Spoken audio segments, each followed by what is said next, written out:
Hey everybody, welcome to another lesson of learning Japanese. Today we're going to cover yet another important grammar construct, and that is how to say before a certain clause, clause 1 happens, clause 2 happens. And this is definitely a really commonly used grammar construct. Every day people are saying that they do certain things before doing a certain other thing, and yeah. So in Japanese, the form that this grammar construct is going to take exactly is the first clause in its dictionary form plus the phrasing mae ni, and then after that is just going to be clause 2 in whatever respective conjugation that it needs to be conjugated into to fit your sentence, whatever you're trying to say. So the important thing to take note of here is that the first clause, clause 1, is always going to be in its dictionary form no matter what tense the actual whole sentence is in, such as the past tense, the present tense, or the future tense. It doesn't matter.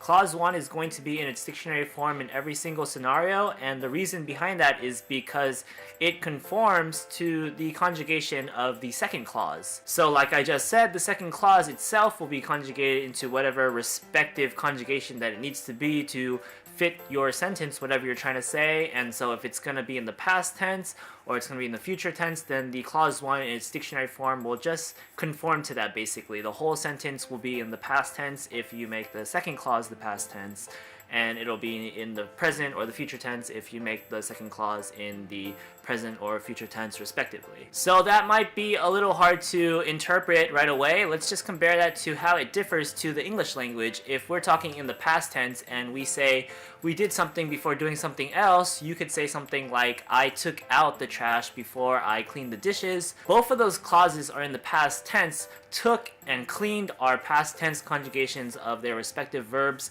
but in the Japanese language it would be more so something like before clean dishes, I took out the trash, and we see here that clean isn't conjugated into its past tense. It's in its dictionary form, basically, the conjugation you would find if you looked up the word in the dictionary, clean. But the logic here for the Japanese language is that since you conjugated that other clause, taking out the trash, into its past tense by conjugating take into its past tense form took, then the whole sentence just becomes past tense, and we naturally construe clean the dishes as clean the dishes. So that should be all the explanation that is needed for this really basic grammar construct. So now let's just go into some examples to get, of course, a better idea of how it works. So for our first example sentence, we have the line Tomodachi to isho ni game o suru mae ni shukudai o suru hitsuyou ga aru.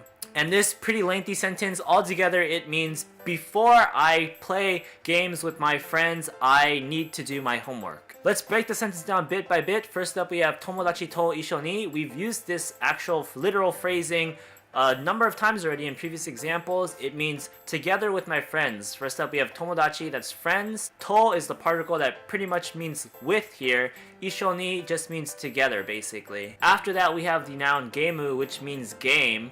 After game, we have o. That's the direct object particle marking game as the direct object of this verb that's about to come, which is suru, and that just means to do. So to do the game basically means to play games. So of course we notice here that suru is the verb, and it's in its dictionary form here because that's what we need for this grammar construct. And right after that verb or predicate in the dictionary form, we have the phrasing mae ni. Mae basically means before here, and ni here is the particle that's basically marking mae as sort of a temporal entity. And then after mae ni, we have another word that we've used plenty of times already. We have shukudai, which means homework. It's a noun here. It's being modified by the direct object particle o to make it into a direct object. And what is the verb that it's a direct object to? It's suru. So to do, again, to do homework. And after suru, we have the phrasing hitsuyou ga aru, and this is a grammar pattern that we haven't covered yet. Basically, what it means here when it modifies a verb in its dictionary form is that there is a need to do that verb. So shukudai o suru means to do homework, and if hitsuyou ga aru is after suru, then it basically just means I need to do my homework. So then we take the sentence all together and we have Tomodachi to isho ni geimu o suru mae ni shukudai o suru hitsuyou ga aru means before I play games with my friends, I need to do my homework. Of course, note here that clause 1 has the inverse relation of being the thing that happens after clause 2, and clause 2 is the thing that happens before clause 1. Okay, so for our next example sentence, we have the simple line, Down town ni iku mae ni tabemashouka ka? And what this translates to is just, shall we eat before we go downtown? Before we go downtown, shall we eat something? Or something along those lines. So let's analyze the sentence. First up, we have downtown, and this is just downtown. We have ni marking downtown as the destination or location. We have iku, the verb that means to go, and of course it's in its dictionary form here because we need it to be in its dictionary form because right after it is mae ni. And mae ni again means before, so before going downtown, and after that we have tabemashouka, which is taberu, the verb to eat in its masho form, which basically means let's eat, but we have the ka right after it to make this whole thing into a question, so shall we eat is a good translation for let's eat in the question form. So before we go downtown, shall we eat? Further into this grammar construct, it can also be used with nouns instead of clauses with verbs and predicates inside of them. If we have a noun that kind of represents an event or an activity, then we can use this grammar construct mae ni with that noun. What we're going to do grammatically is we're going to use said noun and we're going to add the particle no right after it, and then we add mae ni, just like we would with the regular grammar construct for the clauses. So let's go through two examples for this kind of usage now. For our first example sentence, we have the line Jyugyou no mae ni bunpou o fukushuu suru tsumori desu. And what this sentence means is before class, I intend to review the grammar. If we break down the sentence bit by bit, first up we have Jyugyou, which means class or lecture or something like that. We have the grammar construct here, no mae ni, because Jyugyou is a noun, so we have to have that particle no right after it. Then we include mae ni, so this is Jyugyou no mae ni means before class. After that phrasing, we have bunpou, which means grammar. We have o marking grammar as the direct object of the verb that's about to come, which is the verbal noun fukushuu suru. Fukushuu suru means to review.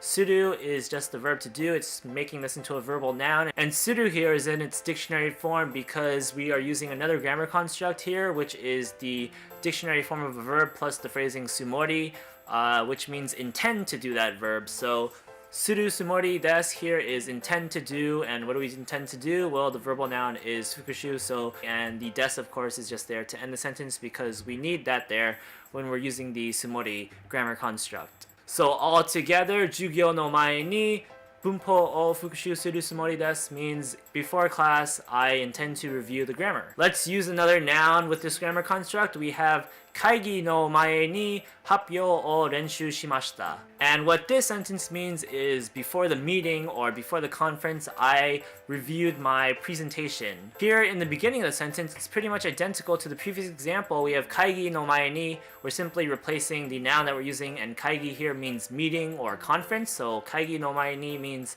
before the conference or before the meeting. After that, we have the noun happyou, which means basically announcement or presentation, anything along those lines basically.